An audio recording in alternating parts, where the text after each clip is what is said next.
So you did it. You stepped away from the scroll, the pings, the noise. You felt different, quieter, maybe calmer, maybe just really, really bored. You took a break. Congratulations. Seriously, that wasn't easy. Now what? Because here's the truth. That temporary break, that was just a skirmish. Staying in control when the world is designed to pull you back, that's the real campaign for your attention. If you walk away from the detox without a plan, you're setting yourself up for relapse. A slow creep back to the exact habits you escaped. Because if you don't intentionally build your system, the algorithms and platforms will build one for you. And spoiler, their system serves their bottom line, engagement, ad revenue, not your well-being or focus. This isn't about hating technology. It's about reclaiming control, using these tools without letting them use you. This is episode 3, how to build a screen time system that doesn't suck, meaning one you might actually stick with. Building a system isn't about rigid rules. It's about conscious construction, creating structures so you don't rely on willpower alone. Let's break it down. Step 1. Audit the chaos. First, you need to know what you're dealing with. Muster your courage, take a deep breath, and open your phone's screen time stats or your computer's usage report. Yes, it might sting. You might want to throw the phone or pretend the data's wrong. Resist. This isn't about shame. This is just data collection, reconnaissance. Look objectively, app by app. How many hours you spend on Instagram, TikTok, and YouTube? That game you only play for a few minutes? News feeds, email, random browsing? Be honest, the phone usually doesn't lie. Now, dig deeper. When are these hours happening? First thing in the morning? Late at night? During work breaks? Identify the patterns, the triggers, the time sucks. Crucial question. What's the return on investment? Is this time useful or genuinely enjoyable? Does constant email make you productive or just anxious? Does scrolling social media leave you happy or empty and inadequate? Get specific. What serves a real purpose? Connection, learning,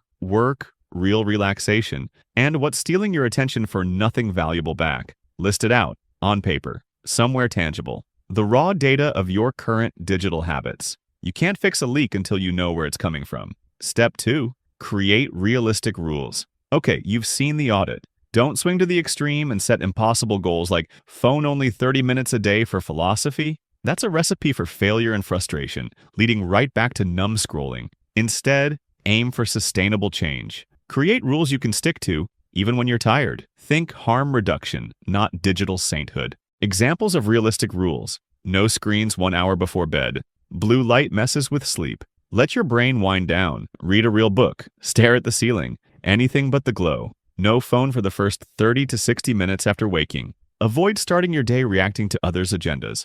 Wake up, hydrate, and see sunlight first. Reward focused work. Maybe 1 hour of deep work earns 10 to 15 minutes of guilt-free scrolling. Use a timer. Batch your checks. Instead of constant email talk, social media checks, set specific times, e.g. 3 times a day. Reduces constant distraction.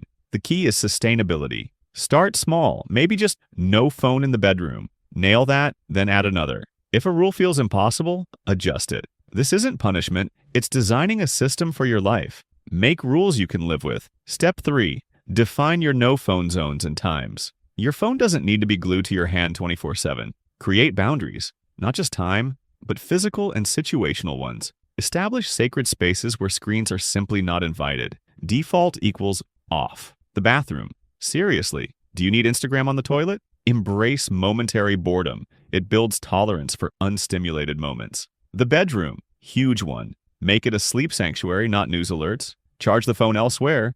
Get a basic alarm clock. Protect your sleep. The dinner table. Screen-free meals encourage mindful eating and actual conversation, if you're with others. Put the phone away, out of sight. Think about other zones like while driving, during face-to-face conversations, maybe the first hour home from work. The goal, create pockets of your day free from digital intrusion. Put the phone physically away. Your brain might start thinking again. Step 4, schedule the scroll. Let's be real, you're probably not quitting screens entirely. The problem isn't usually using them, it's the uncontrolled, constant, mindless use. So instead of letting the urge dictate your day, you dictate when scrolling happens. Schedule it. Example, social media your browsing time is 6 p.m. to 7 p.m. weekdays. Outside that window, apps are hidden. Maybe use app timers or focus modes to enforce this. Why does this work? It contains the beast. Your brain is less antsy knowing there's a designated time coming. It reduces decision fatigue. The choice is already made. It's not time yet. It turns scrolling from a constant distraction into a planned activity. Step 5. Replace the hit. Removing scrolling leaves an empty space. Your brain needs a new routine. If there's no replacement, you'll go back to the old habit. You must choose replacements before the urge hits. Don't wait until you feel weak. Make a list now. Things to do instead of scrolling. Include quick, easy, varied activities. Think physical. Do 10 push-ups. Stretch for 5 minutes. Step outside for fresh air. Think creatively. Learn a new language. Think mindfully. Breathe deeply. Look out the window. Social. Call a friend or family member. Think productively. Plan your next meal. Read one page of a book or maybe water a plant. Put your list somewhere visible. When the urge strikes, check the list. Pick something. Do it right away. This fills the void. It breaks the old habit loop. It builds better brain pathways. Step 6. Automate the resistance. Don't rely only on willpower. It runs out easily. Fighting distracting apps with willpower alone is hard. You'll likely lose. Instead, use technology against itself. Make it harder to do things you want to avoid. Increase the friction. Use tools on your devices to help. Set screen time or app limits. Use third-party app blockers for stronger blocking. Set up focus modes or do not disturb. Schedule them to silence noise automatically. Only allow essential notifications. Turn off most app notifications. Reclaim your focus. Clean your home screen. Hide distracting apps and folders. Make them harder to reach. The goal? Make staying off distracting apps the easy option. Make getting sucked in require extra effort. Step 7. Build in a weekly reset. You built your system. Great work. But a system needs maintenance. Life changes. Priorities shift. Also, usage creep is real. Screen time slowly increases again. Extra minutes sneak in. Ignored limits add up. So, the final step is crucial. Build in a weekly reset. Pick a specific time each week. Maybe Sunday evening.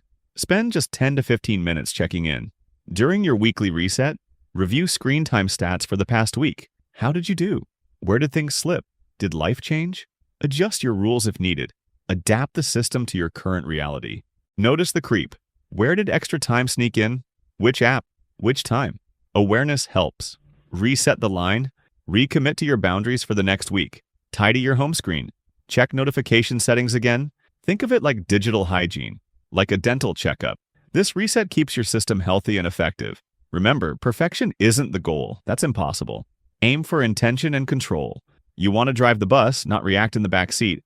Controlling your attention, your most valuable resource, that is freedom. So you have a framework, a system. It's not perfect, but it's yours. Designed by you, for you. You have the tools to build something lasting, beyond a temporary detox. Building the system addresses behavior. But what about the urge? That deep pull towards the screen? The craving for digital hits? Why does our brain want this so badly? Next episode, we dive deeper into neurochemistry. We'll talk dopamine, reward pathways, how tech hijacks our brains. Understand how these systems should work, how tech exploits them. Most importantly, learn how to fix the loop, how to retrain our reward pathways, how to reclaim our attention. Subscribe, keep refining your system, and seriously, try keeping your phone out of the bedroom tonight. It's a good start.